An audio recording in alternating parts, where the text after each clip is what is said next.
In the evening of the search, vastness of dusk after a day. What is a person? Too late to ask this now.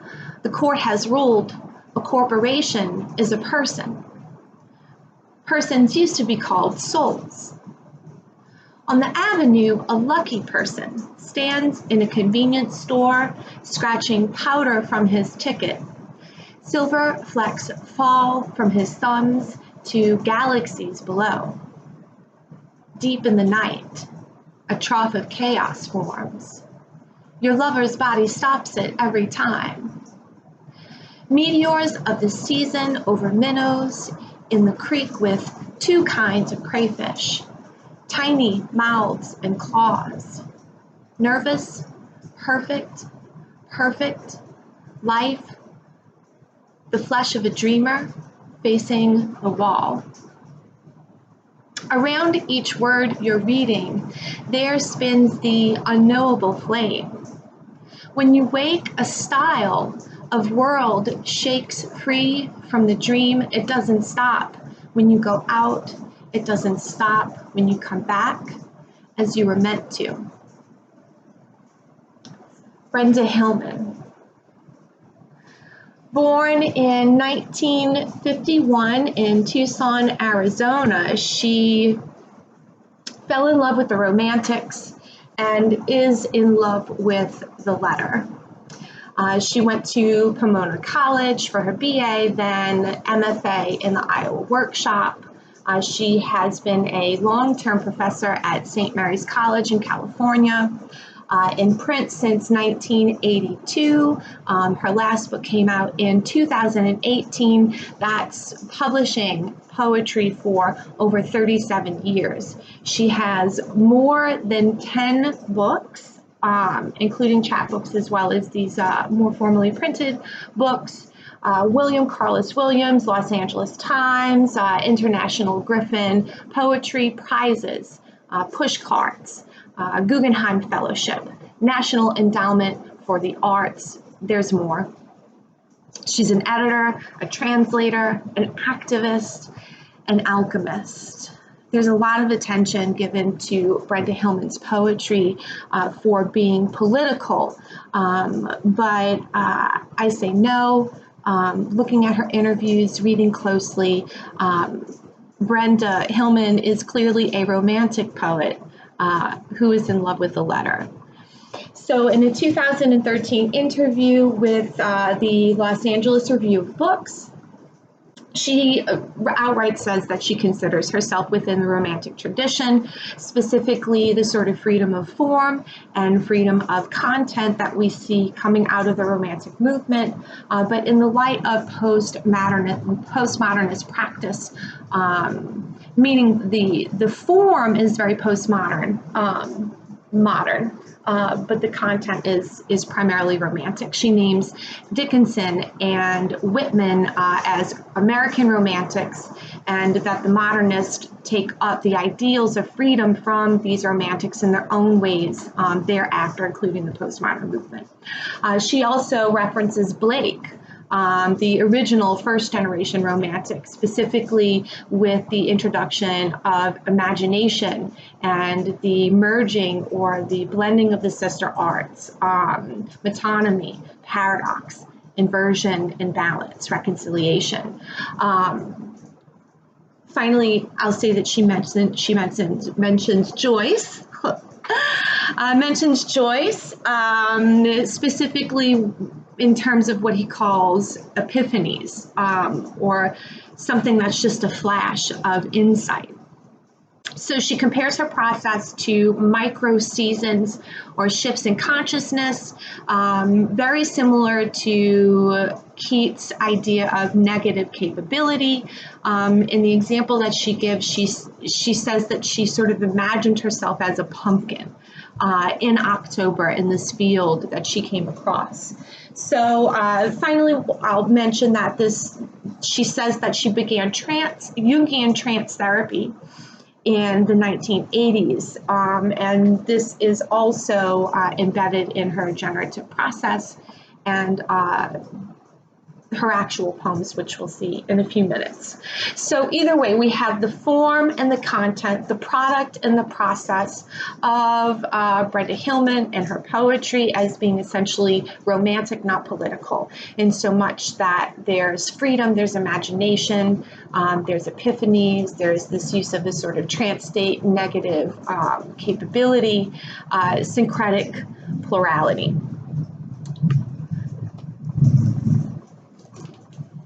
First, we have White Dress, came out in 1985. There are 3 sections here with an epigraph for each, coming from Einstein and Leonardo and Chekhov. There's a lot about death in this book, actually, but it begins with an aubade, some formal stuff, and then we end with Ellipsis, which is the poem I'd like for us to start with. In this poem, before we start, in this poem, I want you to notice that there are 3 segments and that it kind of moves from concrete to abstract. It moves from observation of the setting to imagination inside of the poet to this final sort of like insight from an elevated perspective, right? This sort of transcendental process. So we have a birthday. That's a situation that makes the speaker think about death, which is a sort of paradoxical, oxymoronic thing to happen. And then this sort of imaginative exploration of how this appears in other forms of art, this sort of juxtaposition between youth and death, or aging, and finally this sort of new perspective, ellipsis. Birthday. Another year gets up and walks away. Later, a few guests will appear. Beside the pleased chrysanthemums, the family silver. Now, in this tall afternoon light, I think of the white girl, that painting by Whistler, how she stands well dressed on a rug with a bear's head, her gown and his teeth the same color, and she doesn't seem to know where she is, that the bear will snarl forever under her. That is youth. Its opposite is to look down. Things withdraw into themselves so well. A chair or 2 left out in the snow, that flock of birds turning like a huge page. White, nothing. White, nothing. White. So the poem itself sort of mimics this trance therapy practice, starting on the outside with the birthday. Then she begins the next section with I think, and then the final sort of even deeper into the trance state, which the things withdraw. And this is going deeper in, but also to get an elevated perspective. She opens immediately with these kinds of inversions. We have ellipsis versus birthday. Ellipsis, of course, representing an absence or a removal. And so thinking about the birthday as a removal or a loss of a year as opposed to moving forward or gaining life. So we have this conflation of birth and death, continuing with the images, the natural images in the first 2 stanzas, specifically chrysanthemums at a birthday, chrysanthemums being associated with funerals and with death. Then we have the family silver, like an heirloom or a legacy that gets passed on after death. And then, of course, we have this image, this metaphor of the year that just gets up and walks away. So, moving on with the romantic analysis, certainly we have this idea of negative capability as well as a kind of modernist intertextuality with Pound's poem to Whistler, with this ekphrastic examination of the white girl. And so then, of course, we end with a paradox, a sort of rendering of nothing in ink. So clearly that nothing isn't nothing, right? Rendering nothing in ink, juxtaposed with the repetition of white, which is also rendered in black. So the speaker considers death from a romantic viewpoint using natural imagery, then a modern dialogic form, which is experimental and also romantic, and then finally as a sort of deconstructed reflection on the paradox of meaning, on the paradox of life, on this juxtaposition between the anything of the future, the nothing of the past. All of this sparked by noticing the paradox of birthdays in context. Pretty cool, right? So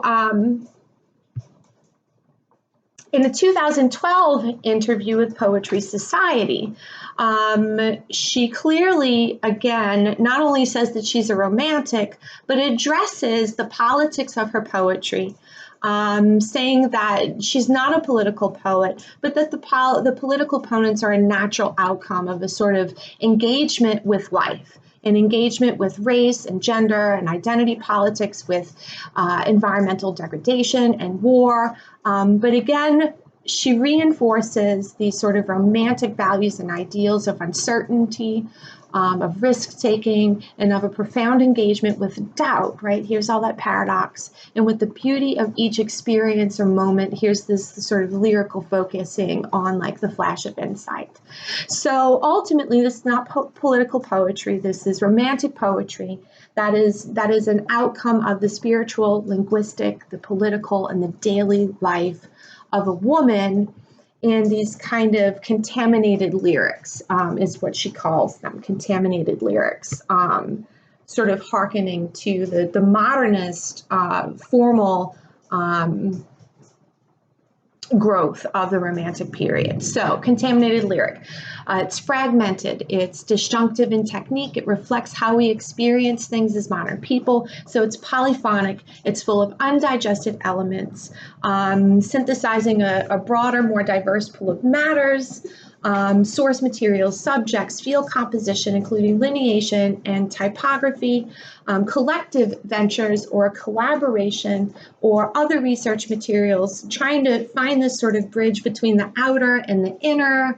All of this is clearly romantic, or focused on the intuition and the inner as much as the political as an offshoot of that. So after White Dress, we have Bright Existence, is the one that I read. In between White Dress and Bright Existence, actually, I should say we have Fortress, which comes out in '89. Then we have Death Tractates, or these are treatises, which is published in '92, that was written simultaneously with Bright Existence. So we have Death Tractates and Bright Existence sort of working in conversation with each other. And so we have this sort of balancing act happening not only in the poems, but between the books of poetry themselves.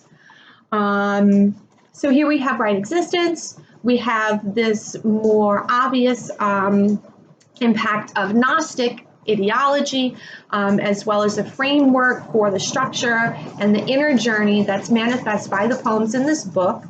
She says very specifically in this note in the beginning, you can see there's this note that happens before the poems even start. And she indicates that this is coming directly from the works of Hans Jonas or Jonas, who is a Gnostic theologian. So dialogic, dealing with the romantic sort of imagination, intuition, bringing together opposites, transmutation. But in this 2002 interview, again, she says very specifically that she decided early on to cut across aesthetic traditions out of defiance.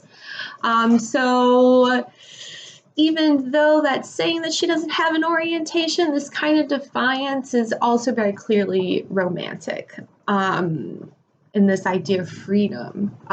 So, all right, Loose Sugar. Our next poem that we'll take a look at is in Loose Sugar. So here we have a note and we still have epigraphs, but it's just one epigraph per section, per the 4 sections still. In Loose Sugar, it is heavily epigraphed, and we have an even more precise sort of alchemic influence with the sections of the book moving between time, space, alchemy, problem, space, and time, and each of these are sort of conflated as it moves through. Either way, let's talk about the fragmentation in this book, though. So the poems in this book, it's kind of even difficult to identify where a poem stops and ends. And we have this, so we have headers and we have columned footers, if you can see them. We have headers and we have columned footers that kind of defy linear structure and defy linear reading. We even have a fracturing of the sentences themselves in some instances. Across the line and across the page. So the segments themselves sort of follow through this trance structure and incorporate this alchemist imagery of nature, scientific diction, transformation, mystery, and dive in depth. So it's becoming more precise in terms of the ideological influences, in terms of the structure, in terms of the actual diction. But on the other hand, to counterbalance this, we have this really fragmented structure that sort of makes it more difficult to know what the meaning of the poems and this book of poetry might be. So, I really love, though, in this book, we have the emergence. She has a poem actually discussing part of her process, which is deep noticing. And so in the poem, we have these different ways of nonlinear reading, nonlinear meaning making. It's polyphonic. The poem is sort of moving through voices or channels is kind of how I think about these footnotes. Perceptions of the inner and outer cosmos. So let's just read the poem and then we'll go back through it. Deep noticing. There was a deep noticing around the tent. They say for a transformation to be made, you'd have to give up the gravity of a broken self, but that's ridiculous. If the mystery doesn't want to be known, it sees you from the secret ground. As those seeds with spiked tongues or wings, traveling through the woods will be opened only in the great fires. Little boys finished funeral, mixing with, but left the library dizzy with hope. 4th stage. They never took your side. Cough syrup stain around the mouth of the moon. And then we move to the next title poem, which is Trapdoor. So just to sort of work backwards, we can see immediately how the image of the cough syrup stain around the mouth of the moon is an image that immediately leads us to the next title of the Trapdoor, which then sort of metamorphosizes into a gold trap. You fell into the stretchy gold trap. So let's move back to the beginning of deep noticing. So again, we begin with an observation in a sort of concrete setting, but it's more removed from the concrete setting because the deep noticing around the tent clearly seems like another sort of dialogic element in that it references Pound's experience in the Peas and Cantos, in the prison of the tent, when he has his sort of his transformative epiphany, many people would say who study the Peas and Cantos. So we have this same sort of opening, this observation of a setting, this sort of concrete foundation, but it's already sort of as the body of work moves from White Dress to Loose Sugar. We see the concrete is becoming even more abstracted, right? So there's this constant change, this constant metamorphosis, and experimentation, right, with different forms and different ways of integrating this content. So what comes after this sort of spark is a reflection on a ridiculous belief, right, absurd belief, that transformation requires death, right, or requires giving up the gravity of a broken self. And of course, this opens up into this sort of insight through inversion, this insight into the sort of pluralistic and yet syncretic nature of the poem, of life, of existence. And so we have this ending with a flash of division that's leading to life, as opposed to division that's leading to death, right? And so we have seeds that will be opened only in a great fire, right? So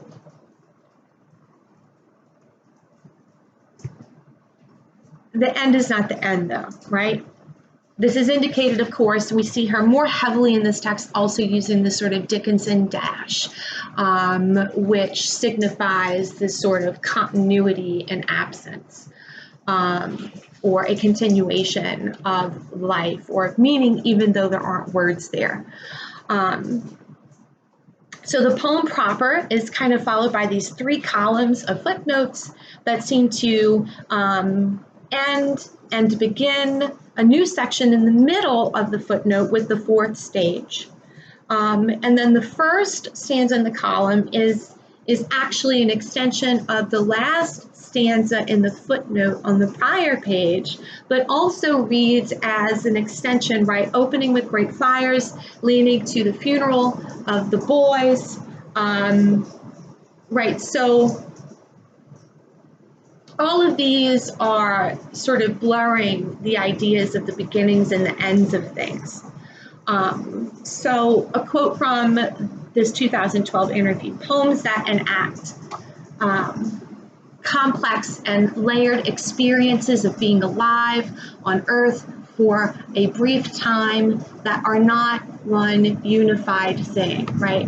That's how she describes her poetry. So we see these later interviews impacting the work from prior, but all of this really is established in Little Philokalia, A Beauty Makeover, which is something that she wrote very early on in 1985, I want to say, an aesthetic statement for a panel on beauty at Cooper Union.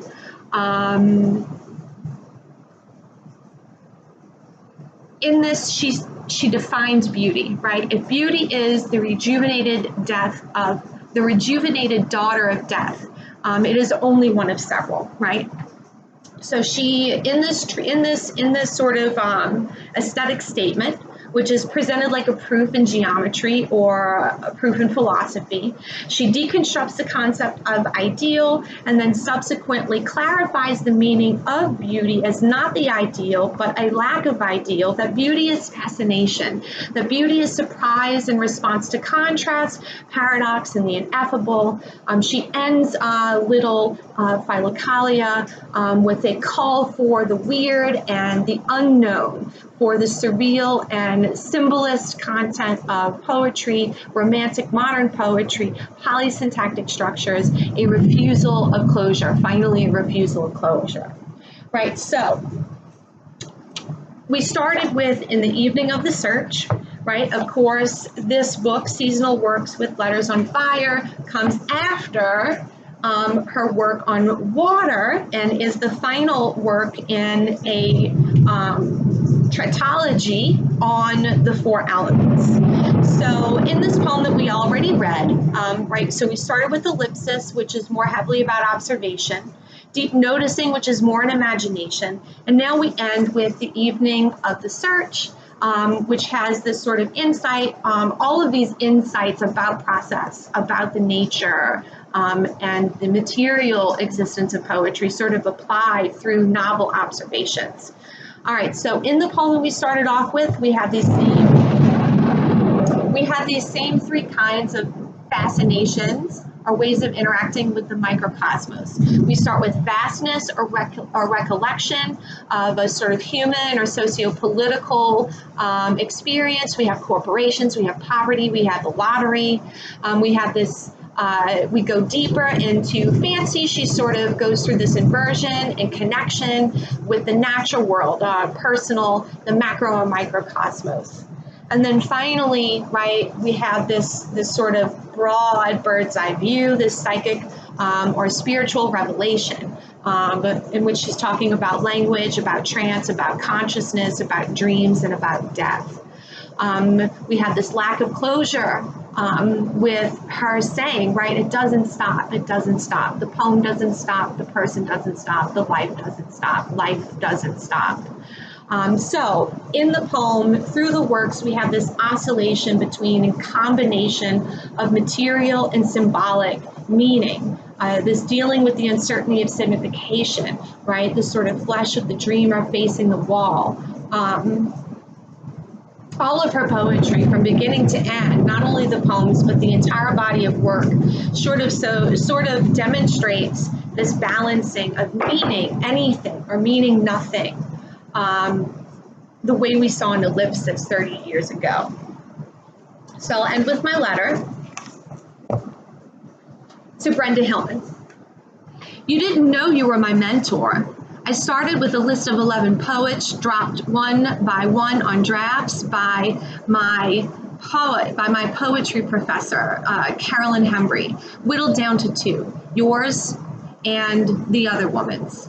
The other woman's poems drifted from one shelf to the next in UNO's library. I opened to and read a random poem in 3 different books. I wasn't sure. Then I found White Dress sitting lonely in the stacks. 3 poems from this book made my decision quick, and I picked 6 from your 10 Wesleyan prints to be sent to my home.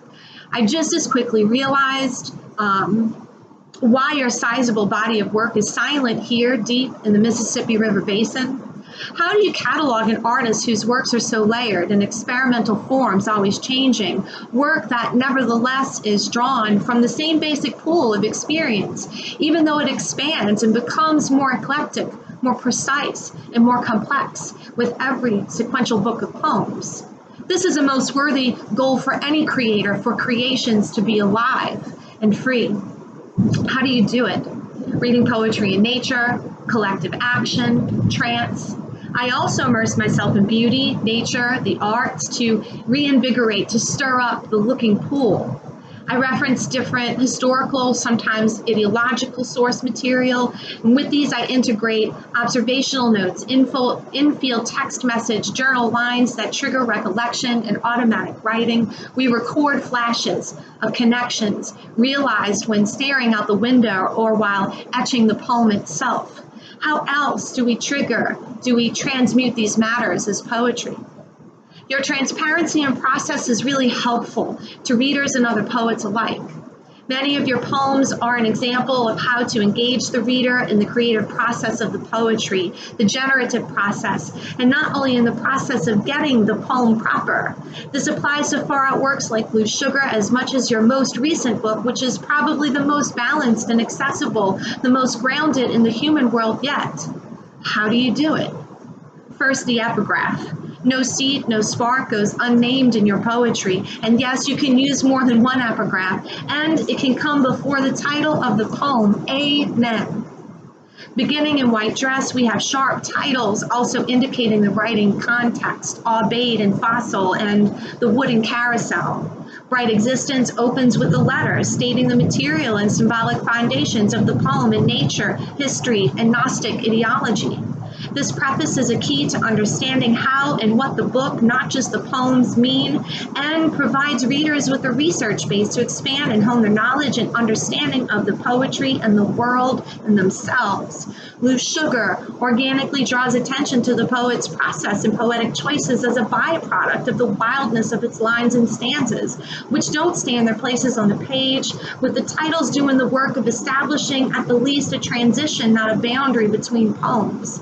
Introductory notes, and even more significantly, specifically titles that are simple and precise, or a solution to this metaphysical and semiotic search for meaning in our search for the poem's name. In Practical Water, you attach photographs to the beginnings or ends of poems, combine the titles like From the White House Lawn and Permission to Be Strange to incorporate components of your writing process, to establish your intention, to help the reader navigate discourse with the poetry that is often surreal. And the two parts of seasonal works with Letters on Fire begin not only with epigraphs, but with a list of arguments or lists of phrases indicating sources, memories, ideas that spark the poetry. These are examples of solutions to the problem of signification, or a catalyst of a solution, balancing what is knowable with the unknowable. Some element must secure the poem in a plane that is accessible to the reader, a key. Your work also engages the audience in a conversation with poets and artists in general, with aesthetics and the nature of signification. After Loose Sugar, the poetry's words in Practical Water have collected themselves again. Many verses move in channels or as vortexes down the page. Some poems are dammed in water, or dammed water. They are political poems as prose poem essays. Looking back through White Dress, the book gets a bio line under yours, giving attention to the typeface from the late 1970s that was based on the work of the 16th century punch cutter, giving attention to the paper once popular in the 1920s, giving attention to the employee-owned store that bound the book. Not only the words of the poem proper, not only the titles, not only the process notes included at the beginnings and ends, not only the structure of sentences, lines, stanzas, not only the words, but every aspect of the material identity of the poem, the book, the poetry can and should be employed. All of these choices in the creative process have purpose and meaning that can be integrated in ways that increase the scope, precision, and complexity of a poem. The deep noticing you write about applies here, perceiving and remembering with precision, but deeply imagining the possible interplay of words with their parts and with each other in their meaning-making process. Considering the many possible dialogues a reader might have among these various elements of the poetry.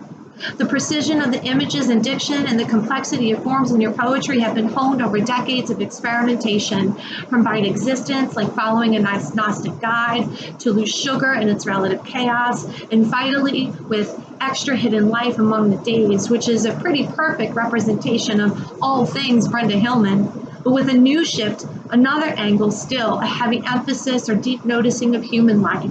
Outer and inner space, nature and the living planet, pictures of lichen, all are there too. Nothing gets left behind, only transmuted. Balancing the gravity of these elements in your poetry is key. This balance does not mean stasis though, for this balancing act is much more complex and dynamic than a scale. Some aspects of an isolated poem may be in opposition and then reconciled or balanced, while other aspects remain unbalanced, resulting in a poem that may be, for example, more obviously surreal or political than others. However, the poem, when considered as a part of the book, functions as an element that balances that book.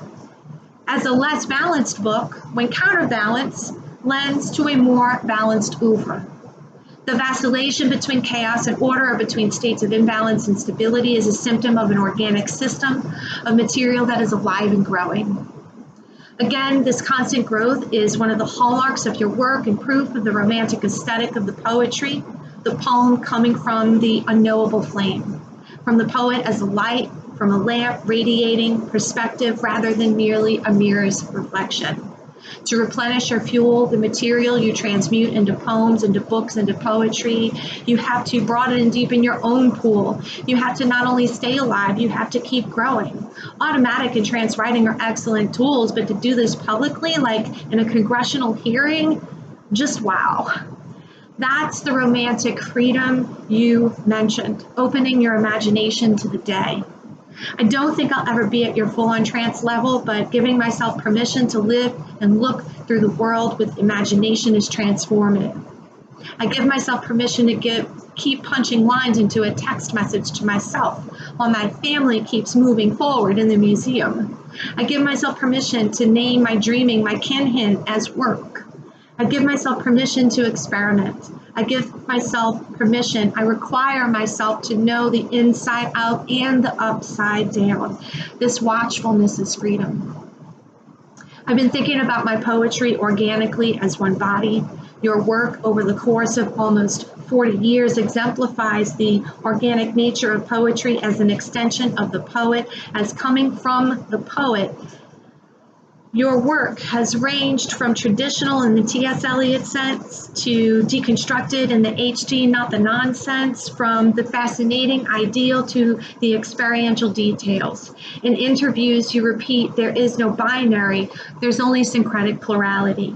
But you definitely explore the extremes of binaries and invert them and so synthesize them with precision in a flash of transcendental understanding. You demonstrate methods of merging process and product to grapple with paradox, to disclose and to deny closure, to preserve mystery while making meaningful connections, creating objects and moments of beauty.